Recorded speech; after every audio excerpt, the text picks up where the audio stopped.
तो मुझे लगता है मुश्किलें ऑफ कोर्स आती हैं, बट वो ही कहते हैं कि करने वाले कर जाते हैं, देखने वाले देखते रह जाते हैं।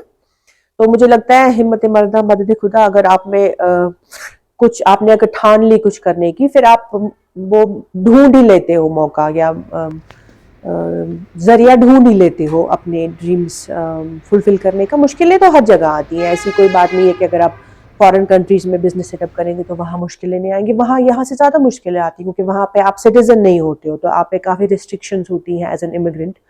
बट कश्मीर में रह के, इंडिया में रह के आपको एक होम फील्ड एडवांटेज रहता है, तो आपके लिए बहुत सारी चीज़ें आसान हो जाती है सेटअप करना। जी, मेरा नाम सना आफ्ताब है और मैं बागात में रहती हूँ। एक्चुअली मैं रैनावारी से हूँ, तो मेरी पैदाइश और इब्तिदाई परवरिश रैनावारी में हुई है, लेकिन फिर 95 में हमने यहाँ शिफ्ट किया। तो मैं पेशे से इंजीनियर हूँ। 4 साल मैंने बतौर इंजीनियर बैंगलोर और बॉम्बे में काम किया था। उसके बाद मैं मज़ीद तालीम हासिल करने के लिए इंग्लैंड गई थी, तो वहाँ 2 साल मैंने MBA की पढ़ाई की है। उसके बाद फिर मैं मिडल ईस्ट चली गई थी, तो 1 साल दुबई और 5-6 साल कतर में मैंने काम किया था। मैं MBA के बाद इंजीनियरिंग की तरफ ज़्यादा रुझान नहीं रहा मेरा बिजनेस की तरफ ज़्यादा रुझान हो गया। तो फिर कतर में एक तो मैं हॉस्पिटल में काम करती थी एज मैनेजमेंट स्टाफ, और वहीं पर मैंने अपना ये सोप्स का बिजनेस भी स्टार्ट किया। फिर 2 साल पहले मैं यहाँ आई कश्मीर, और कश्मीर में फिर हमने फिर से ये अपना बिजनेस लॉन्च किया। या कितना आसान होता है एक बिजनेस सेटअप करना, क्योंकि जब आप एक जॉब प्रोफाइल में होते हैं तो आपका सबसे इम्पॉर्टेंट होता है कि डिलीवरेबल आपको क्या देना है, क्योंकि अकाउंटेबिलिटी होती है, आप सीनियर मैनेजमेंट को रिपोर्ट कर रहे होते हैं। तो वहाँ पे ज़्यादा मौका नहीं मिलता कि आप उससे ज़्यादा सोचें, मतलब बाहर की तरफ सोचें, अपना व्यू थोड़ा एक्सप्लोर करें, व्यू पर थोड़ा एक्सपैंड करें कि आप बिजनेस के तौर पे क्या क्या कर सकते हैं। फिर जब कोविड हुआ तो उस टाइम मेरी जॉब नहीं रही थी, क्योंकि रिस्ट्रक्चरिंग हुई थी काफ़ी सारी कंपनीज में, तो उसकी वजह से मेरी जॉब छूट गई वहाँ पे। और मेरे घर पे 2 छोटे बच्चे थे, मेरे 2 बच्चे हैं, और वो बहुत ही छोटे थे उस टाइम, एक 2 साल का था, एक तो बिल्कुल न्यू बॉर्न था। तो इसलिए मैंने फोकस अपने बच्चों पे ज़्यादा किया 5-6 साल। और उसी दौरान मैंने थोड़ा सा अपना बिजनेस स्टार्ट करने का सोचा, क्योंकि जॉब नहीं था। अगर मैं हो सकता है अगर मैं जॉब लाइन में होती तो शायद ये वेंचर कभी स्टार्ट होता ही नहीं। क्या क्या चीज इस्तेमाल करते हैं?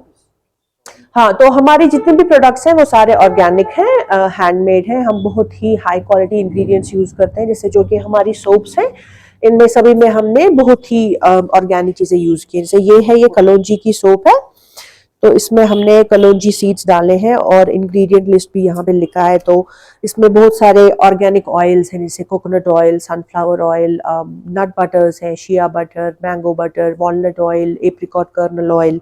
फ्रेग्रेंस इसमें कुछ भी नहीं है। तो ऐसी कई सारी सोप्स हैं हमारी, जो हाजी जो है, या वो जैसे हज पे जाएंगे या उम्रा पे इंशाल्लाह अभी जा रहे हैं, माह रमज़ान में जाएंगे, तो उनको अक्सर एहराम के टाइम आपको अलाउड नहीं होता है कोई भी परफ्यूम या कोई भी फ्रेग्रेंस्ड कॉस्मेटिक यूज़ करना।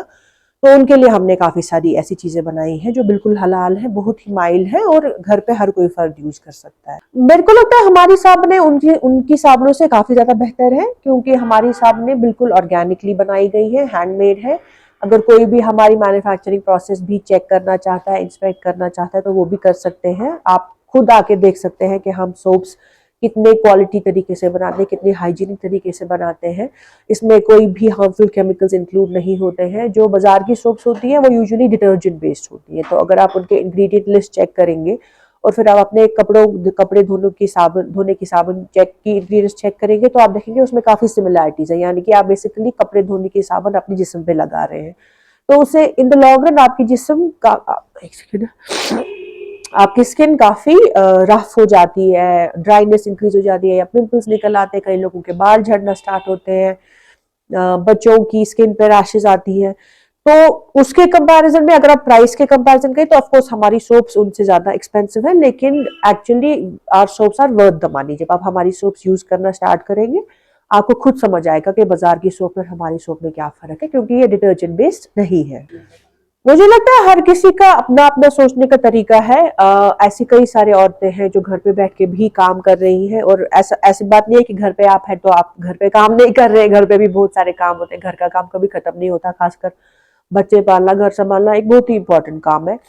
हाँ, जब आपके बच्चे थोड़े बड़े हो जाएं, वो स्कूल जाने लगे, तो फिर आपको 3-4 घंटे फ्री मिलेंगे घर पे, तो आप डेफिनेटली ये सब कर सकते हैं। अगर आप में से कोई भी ऐसा है जो सीखना चाहता है सोप कैसे बनाते हैं या हमारे साथ जुड़ के काम करना चाहते हैं, हमारे दरवाजे खुले हैं, आप हमें कभी भी कांटेक्ट कर सकते हैं। हम 1 हफ्ते की ट्रेनिंग भी देते हैं सोप मेकिंग में, तो they can come and join us.